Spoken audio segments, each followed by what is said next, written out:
Hey folks, so today Jack Scaff walks us through his work as a financial planner with families and individuals who are either looking towards retirement, have lost a loved one, or are just beginning their financial journey.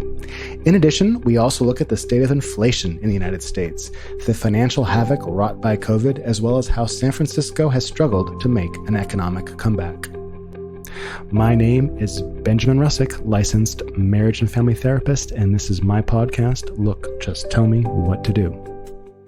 What do you think people need to know about money that they don't know? Like, what's the most common misconception or lack of understanding? It doesn't define who you are. I think it's most important that money should be working for you and you shouldn't be working for money a lot of times. Talk about that. I believe that a lot of people let money define whether or not they believe they're successful, how they're viewed, whether or not they'll have enough. But, not to be philosophical, because I'm not a terribly philosophical person, but I do rely on certain quotes here and there. And one of them I believe absolutely is Lao Tzu said, "He who knows he has enough will always have enough." Because, people say it all the time and talk is cheap, but work to live, not live to work. So I think it's very healthy to figure out where you are in life and not try to judge yourself by maybe whatever else is going on in the world, because it's very easy to do that in a materialistic society. I imagine retirement. I've encountered dozens of patients over the years who have a hell of a time with retirement because they're like, if I don't work, who am I? Absolutely. I think work a lot of times defines who someone is. We work with some very successful people from various lines of work, and they've dedicated their entire lives at being successful at it. And walking away creates this gigantic void of identity.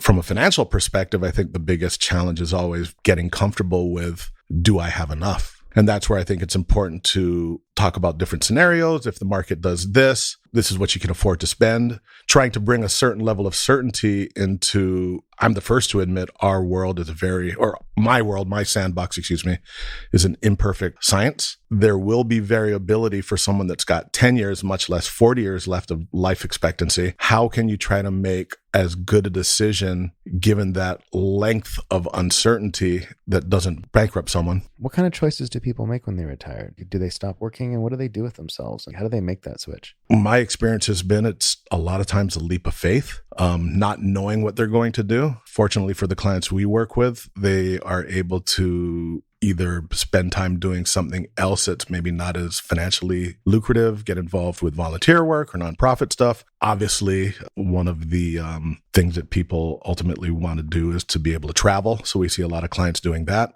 becoming, just taking foot off the gas. Spending time with family, with grandkids. And how do they feel once they make that leap? It really just depends on the individual. Some people are very happy they did it, don't look back. Mm-hmm. Some people maybe have a transition period where they feel as though they're not being terribly productive for a period of time and then finally get into their groove. And I think some people still have a difficult time filling that void, even if they've been out of the workforce for 10 or 15 years. I think people need to have a sense of meaning and purpose and direction. Absolutely. Because it really calls into question, what does it mean to have direction? Absolutely. Where are we going anyway? How do we define ourselves? Right. Can you imagine retiring? I can imagine it. But again, I don't know what I would do. I absolutely love the role I have in some clients' lives. I've worked in some situations with now fourth generations, and it's very rewarding. One of the things that we've spoken about previously is I've been with the same company through 2 mergers for 25 plus years now. When you start working with someone when they're 50 or 60, fast forward 20 years, now they're 70 or 80, their circumstance changes. And while it's been one of the most difficult parts of my job, I am very proud of the fact that I'm able to help clients during some of those emotional periods when they've lost a loved one. So when my father passed about, 12 years ago, something like that, you kind of swooped in and helped everything, which I thank you for that.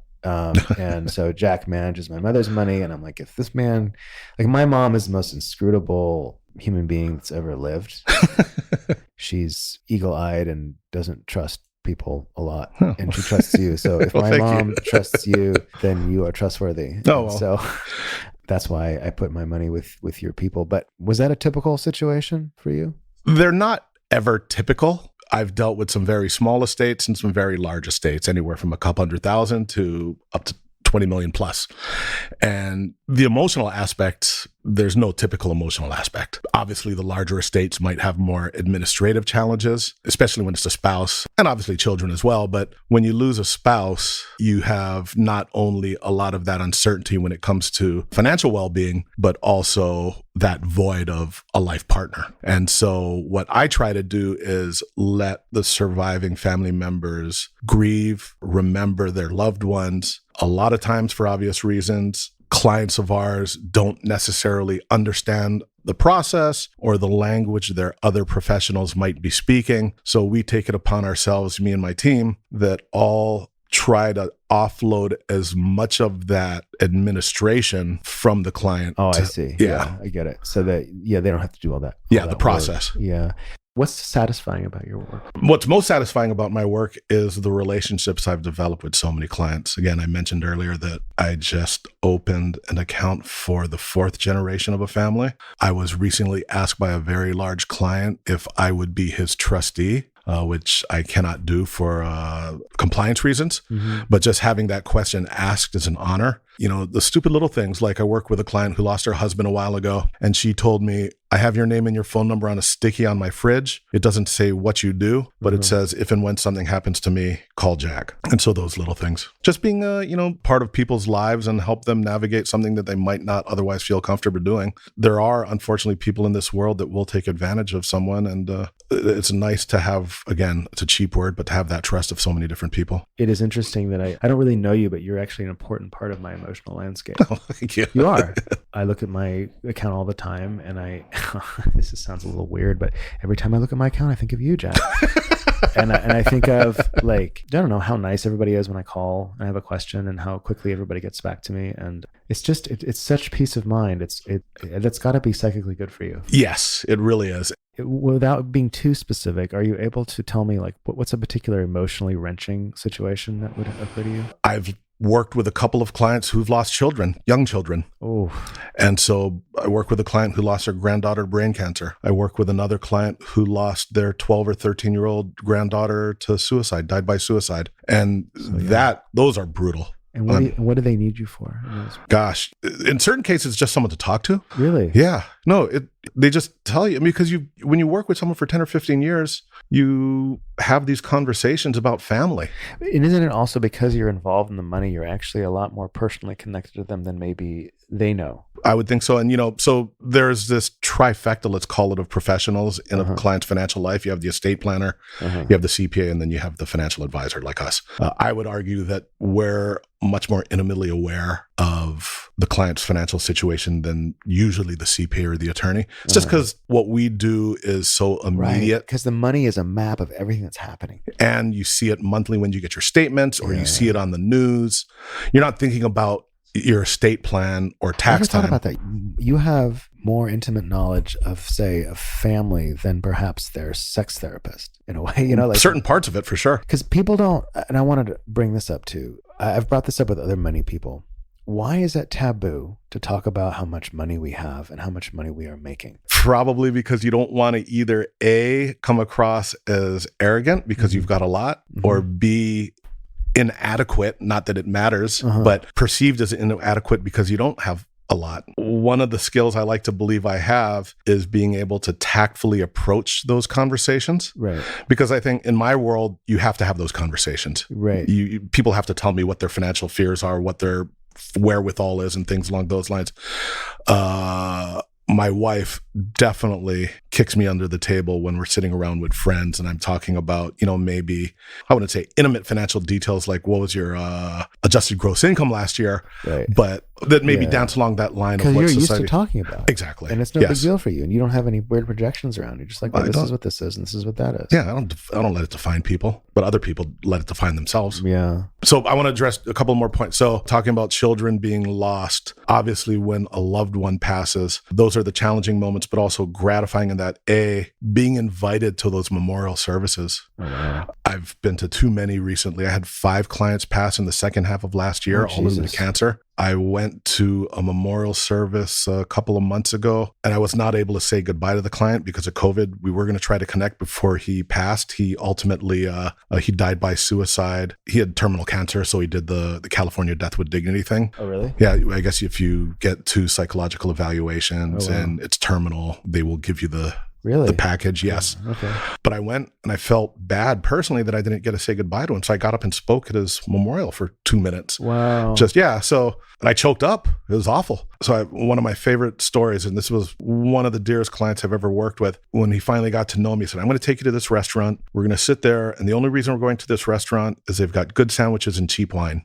And so we would sit there. We would look at reports for 2 or 3 minutes. He was comfortable with what we were doing. He'd pay attention. He was a judge. But at the same time, we would sit and talk about his family, my family. He ultimately got terminal cancer. In one blast email he sent to a lot of people, things aren't looking good. We're doing fine, but don't bother reaching out. I'm not at a spot where I want to talk. In the very next email to me, he said, Jack, I have a referral for you. And he referred me a client. And then we went to his house and we took care of some small details before he passed. He sent his kids away. They're all about my age. He said, you guys go away. Jack and I are going to share a glass of wine and cry. Wow. And so having those connections really are impactful to me. Yeah, that's amazing. Like when I went to my dad's memorial, the most striking thing was meeting all of his fucking patients. Because he could never talk about them, right? Sure, yeah. And suddenly all these people show up who love my dad. This woman showed up sobbing, no idea who she was. Yeah. All this love. And I feel like people like you are in a position similar, like nobody really knows just how involved you are with these families. That must be a lot to hold psychically.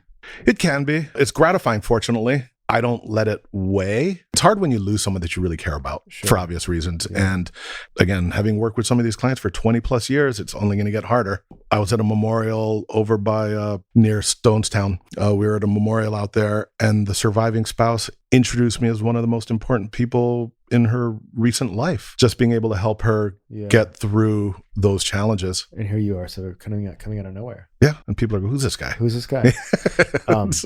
There's a story, this is sort of connected, but not really.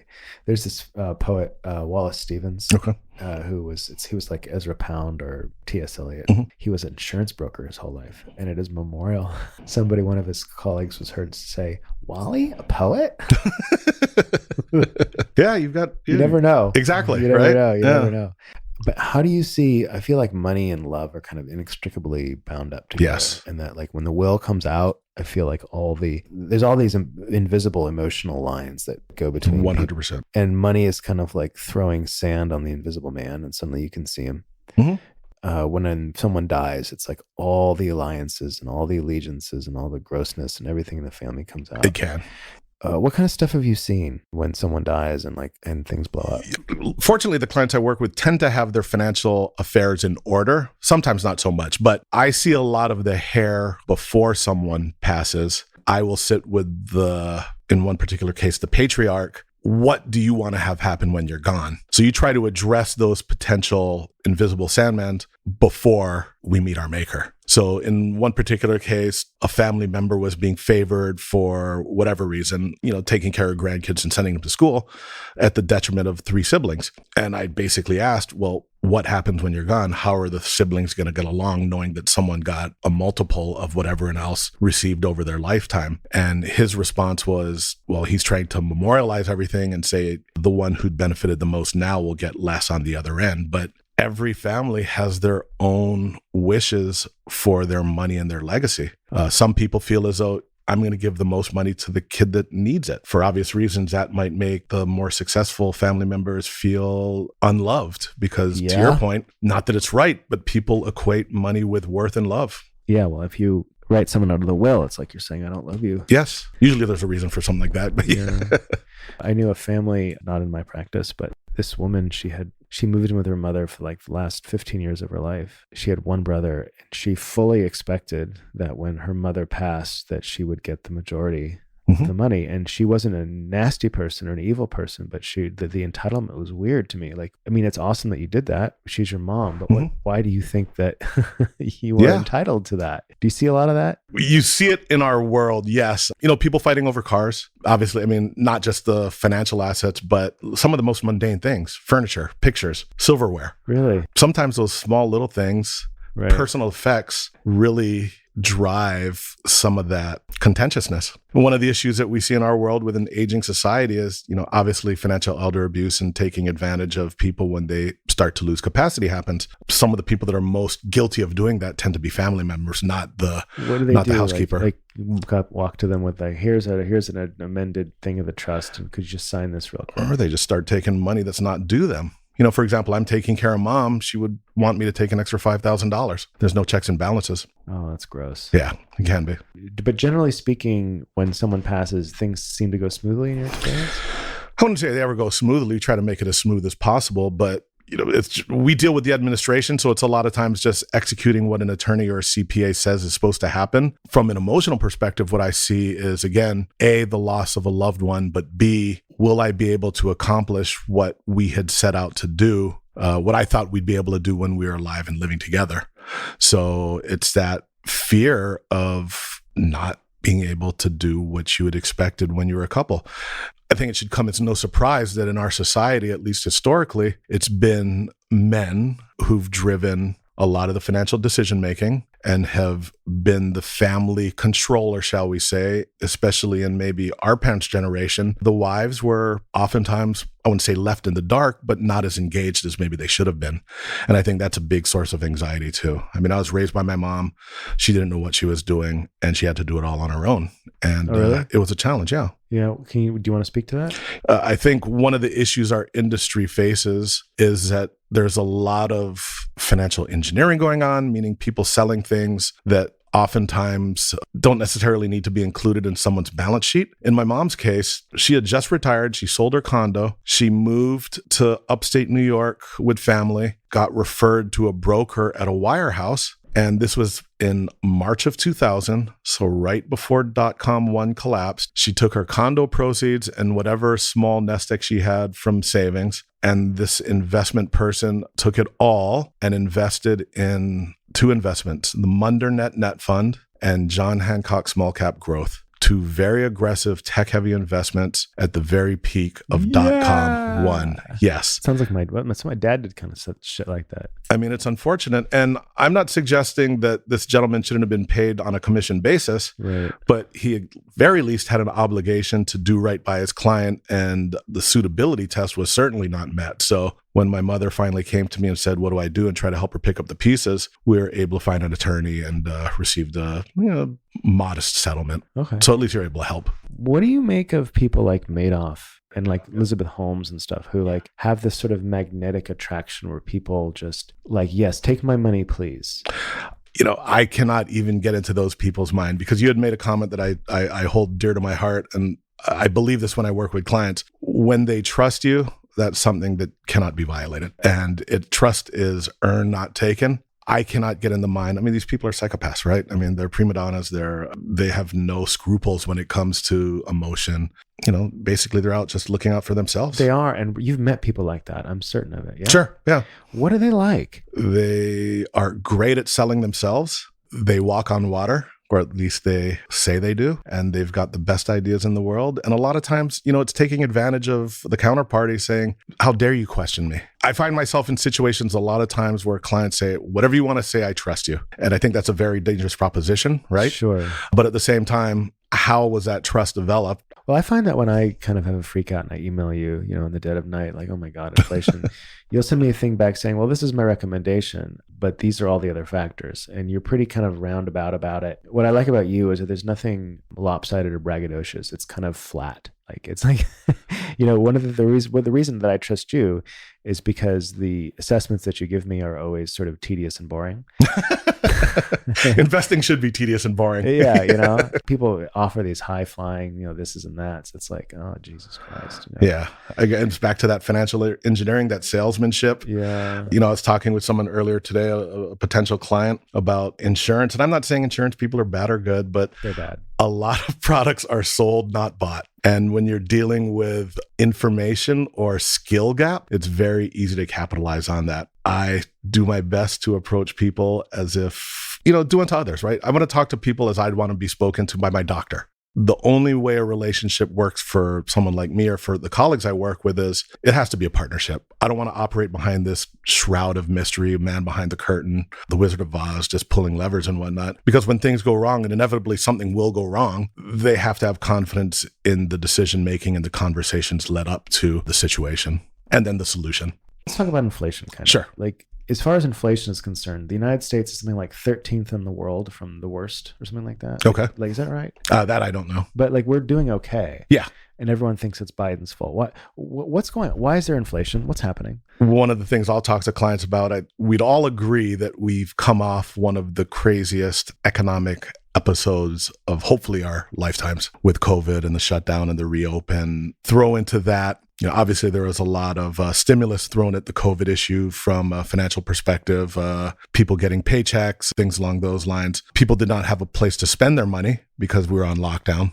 So you saw savings rates go up. Add to that the Ukrainian conflict, add to that supply chain issues. So when you have the Ukrainian conflict, you have all these supply chain issues, China shut down, we're shut down, people are saving money. You saw inflation on the good side of things during the pandemic when people bought those wonderful Pelotons. I admit I bought one too. So people were buying a lot of things for their homes, barbecues, backyards, Pelotons, things along those lines. So you saw the inflation there. That was exasperated by the supply chain issues. Once the economy started to reopen, we saw things start to, I won't say crack, but the focus has shifted. People stopped spending money on Pelotons, and that you can see in the stock price, Pelotons basically collapsed, and people are now spending on things that we're all aware of, travel, restaurants, things like that. And so that's where we're seeing inflation now. And I think roundabout way of answering your question, why did we see inflation in goods during the pandemic and why are we seeing inflation in service post-pandemic is a mismatch between supply and demand. I mean, it's pretty classic. Because there's not enough supply to meet demand? Correct. I mean, you see pilots are retiring, so there's not a capacity issues in airlines. Yeah, list goes on. But what about all the PPP stuff and all the money that the government poured? Does that help? I think that was certainly inflationary because, again, we were shut down. People let their savings accounts build. And so now that we're reopened, people are out spending. So the example I use, it's overly simplified, but you weren't able to take a trip for 3 years. Yeah, now you can. So now that you can, you're going to take 2 to 3 trips this year. So how are those cruise ship companies doing? Are their stocks going up? Depends on which one. I think they have their fits and misses. I think I saw today Norwegian or someone a bad number or something, so it collapsed. Oh, yeah. Just because a company is doing well from a capacity perspective doesn't mean the stock's going to do well. I mean, Southwest, the stock sort of languished. That's sort of interesting, isn't it? I think that one of the huge mistakes that lay people make is that they assume that because there's going to be energy here, that the stock's going to go up. Yes. The idea that there's just so many mechanisms that occur between the actual thing and the perceived value of the thing. 100%. Yeah. I mean, yeah. Just because everyone wants a product, you can buy a great company when the stock is high, and you can buy a crappy company when the stock is low, right? And make money on the second example and lose money on the first example. I remember when the pandemic hit, you sent out an email to everybody saying, "Don't invest in companies that make baby wipes." Yeah, because it's all cyclical, and those things ultimately clear themselves, right? And so, yeah. What does that mean, clear themselves? Oh, just the demand ultimately gets satisfied. Peloton's a perfect example. Everyone bought it because they thought everyone's going to want to do exercise in their house, and that's the new normal. The reality was that there was a finite market there, and it dried up. Which is different from like the personal computer, which there was no ceiling. Yeah. Well, even, during the pandemic, everyone was getting PCs. And so everyone thought that the PC market was the place to be. But post-pandemic, everyone had already bought their PCs. Oh, really? And so now they don't need them anymore. So, yeah. Okay. So is inflation is it going away? It seems to be slowing down. The Fed's raised rates, and that... Are they going to keep doing that? It's our view that they might have 1 or 2 more. Why? Because they have to or their statement is they want to see inflation in the 2% range. We're running, in the trailing 12 months, maybe 4%. Okay. But it's starting to come down. You're starting to see the month-on-month numbers looking a little more attractive. I'm going to ask a dumb question about inflation. Inflation just basically comes from like one person says, "Hey, I've got all these gadgets on my desk. I want that cube." and someone else says to the same guy, I also want that cube. And so the guy is going to give the cube to the person who's going to offer him an extra 10 cents or an extra dollar. Sure. Is that all inflation is? Inflation is rising prices. Where does the rising price for, say, a loaf of bread begin? Starts at the wheat. Okay. So when you have the Ukrainian crisis, right? Wheat market is shut down for however big a percentage that market was globally. So that at the fundamental level, it starts with the raw products. Obviously, it'll trickle up to how it gets manufactured. So labor will be a part of the inflation. But why do the raw products go up in price? Supply and demand. So there's not enough supply. And so people just know, oh, there's not as much supply. I can afford to raise these prices. Or the suppliers will raise the prices. I mean, you'd have to look at the supply demand curve, right? I guess I'm just curious, like the moment of a price increase, like does it happen in somebody's mind? Is it a thing that happens in a conversation when someone haggles over the price of a bag of wheat? Like where's the actual ding, where it goes up?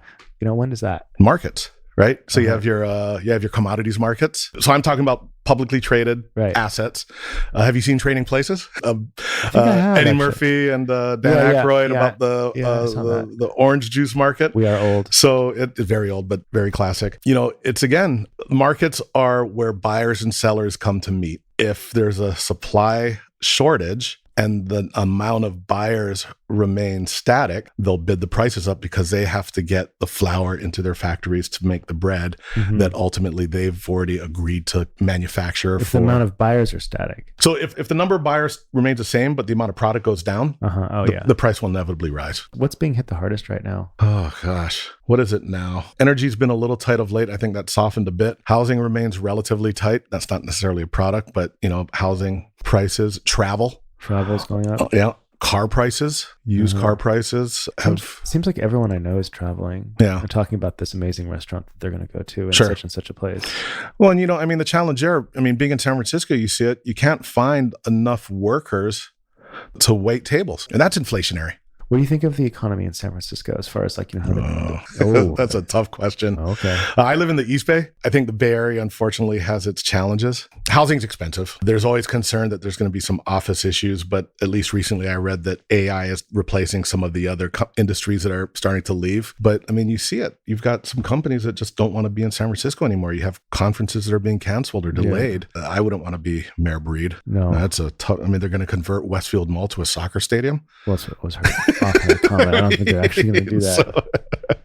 I like soccer, so it'd be great. But at the same time, we used to go to Nordstrom's as a family 15 years ago at the mall, and that was the big day out. And now it's not there anymore. That's just crazy. Yeah. So I think San Francisco, don't hold me to this, has been the slowest city to recover post-pandemic, big city. Why do you suppose that is? Headlines? I don't know. Because right now it's sort of the right is sort of relishing and picking on San Francisco. It's become like the pariah of the United States. Sure seems like it. And you just see these, okay, we're going to go film on the corner of Mission and 8th and say that this is what San Francisco is. Agreed. Which is like one of the worst places in the world. Yeah. Just that those few stretches of those few blocks, it's just, they're so terrible. Well, whether it's my industry or headlines in general, what do they say? Liars figure and figures lie.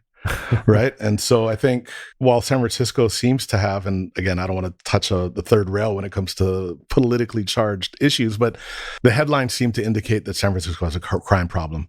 Yeah. But when I read the details, it's a property crime issue. Violent crime, as far as I understand, is not as bad as it was pre-pandemic. But, property crime is very impactful on people. I don't go to Walgreens in the city, but I understand everything's locked up. It's impossible to get a fucking soap. I go to Walgreens just down the street. I gotta wait for someone. I can't buy toothpaste.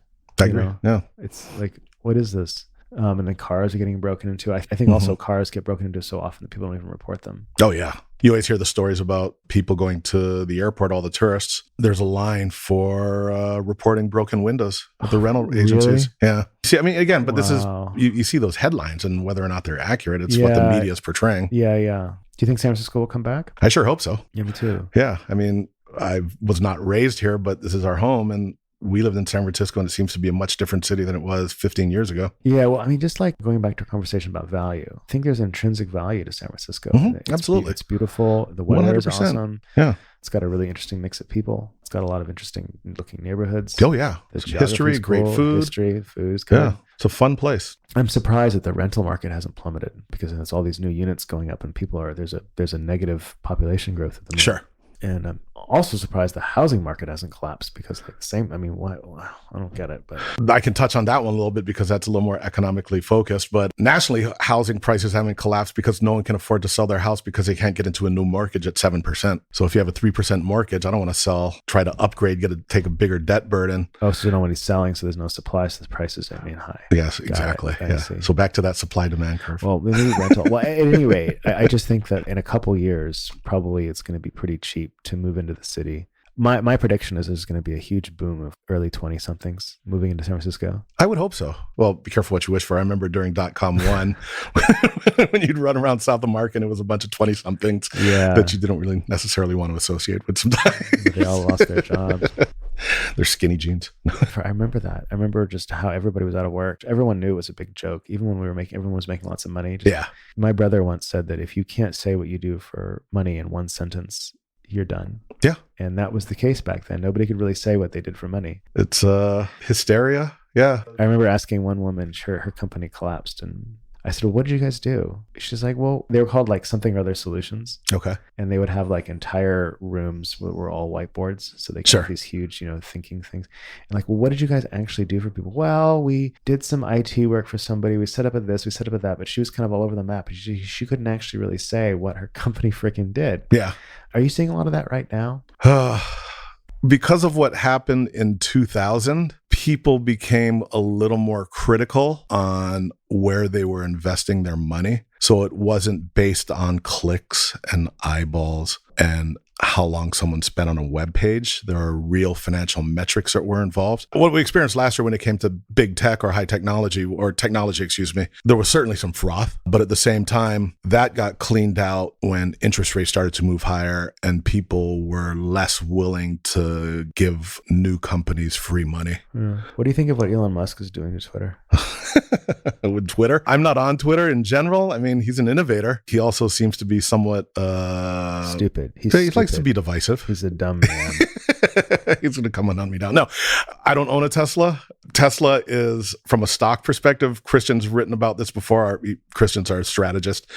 The stock value of Tesla, and don't hold me to this, was at some point higher than maybe the next three big auto companies, or some fact bigger than Toyota, selling 1/50th the number of cars. They were valuing Tesla's insurance arm at a higher value than a traditional auto insurer. And so hype was being sold, right? But sometimes, you grow into that. But the argument then is you're priced to perfection and you can't have a misstep, because if you don't attain those lofty goals, and the stock price will suffer. Perfection mean? You're assigning a value to a stock that it's going to grow into what everyone thinks it will without any sort of misstep along the way. So they have to execute perfectly. Their market opportunity has to be as big as everyone thought. Basically, that dream has to be fulfilled. Okay. Not a lot of wiggle room for mistakes or misjudgment. I see. Well, I mean, I feel like Elon's a big fraud, but it's just me. I can say that. You can hear my silence is... Your silence is golden, and I appreciate that. I do appreciate it. This is a little unrelated, but my old therapist, Seymour, he was a cantankerous old man.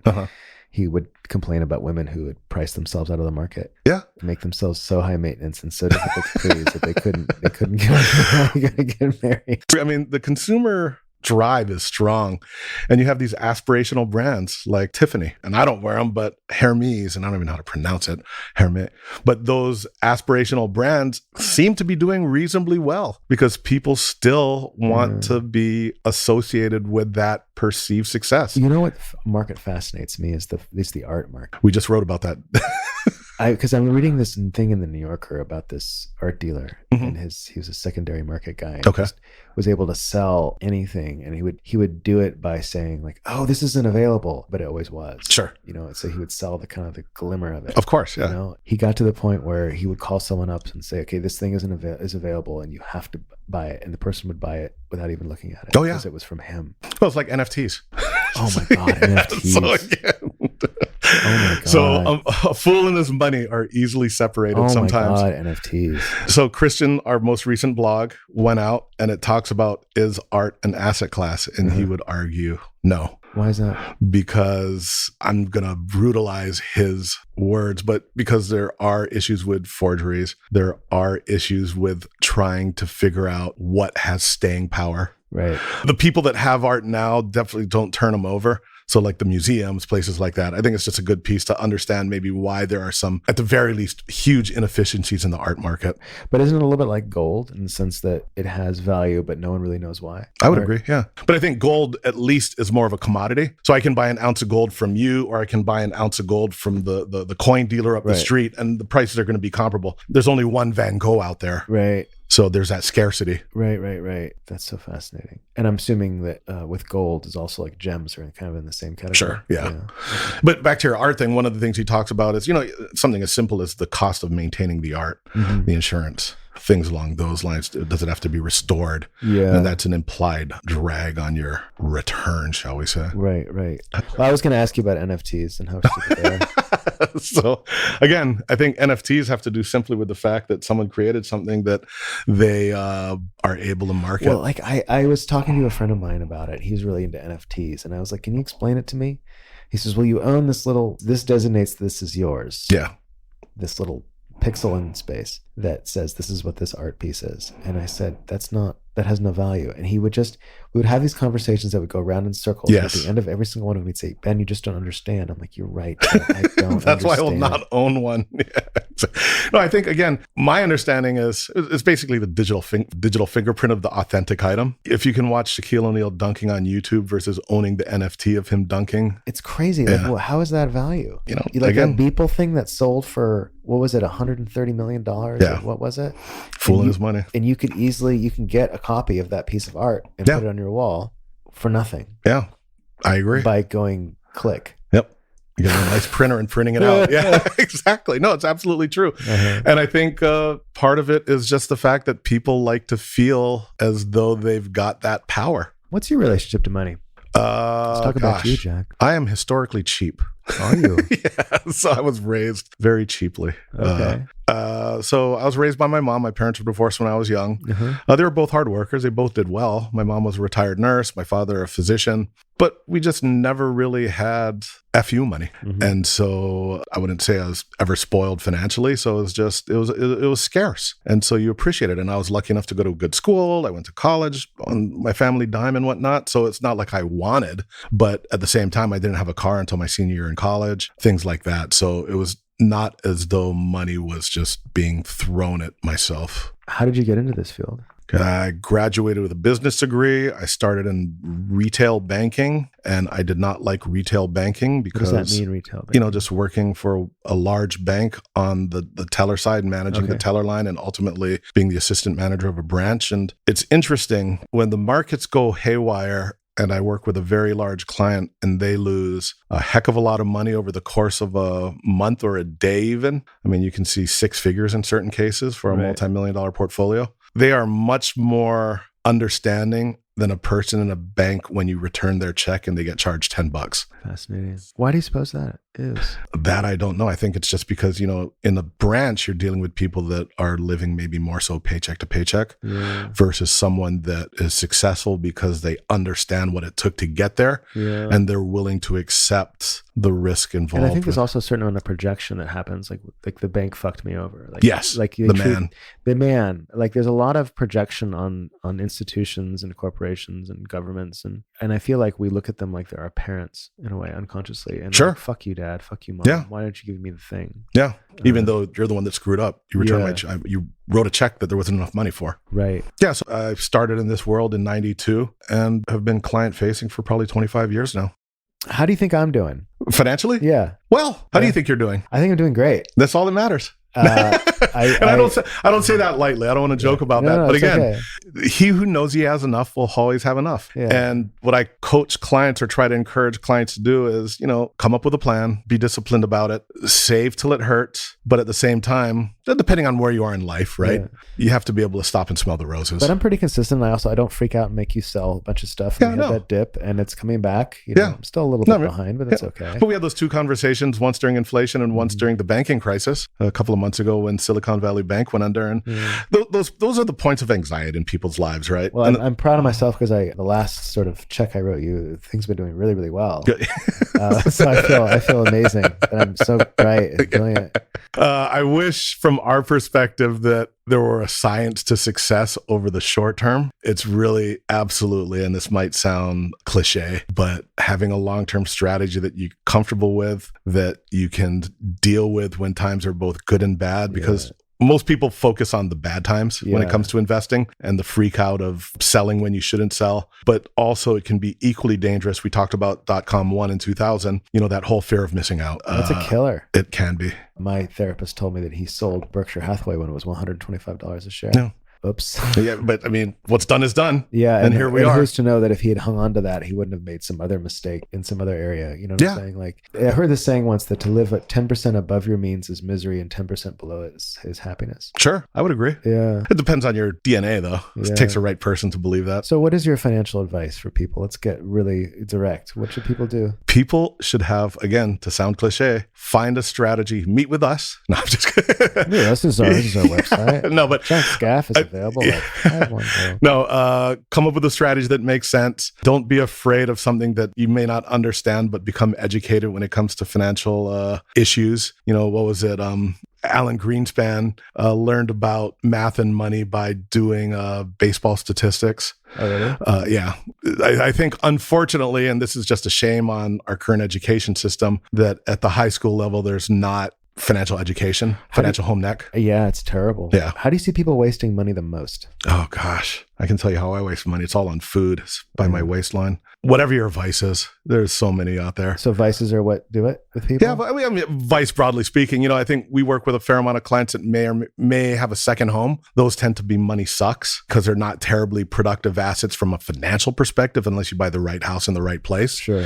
But if you can afford it, I'm not going to second guess it. But like, I think in San Francisco, people are addicted to restaurants. Yes. And I never go out to eat. I cook like sometimes 3 times a day. Good for you. I just like to cook, and I don't like restaurants because I'm an introvert. I just don't like dealing with the crowds and all that bullshit. But I swear to God, I think I must save $2,000 to $3,000 a month. I would agree. That is certainly one of our vices. My wife and I do like to eat out. And then it's that and clothes. Clothes. Like people spend a lot of money on like shoes, and glasses, and then I guess travel. Yeah.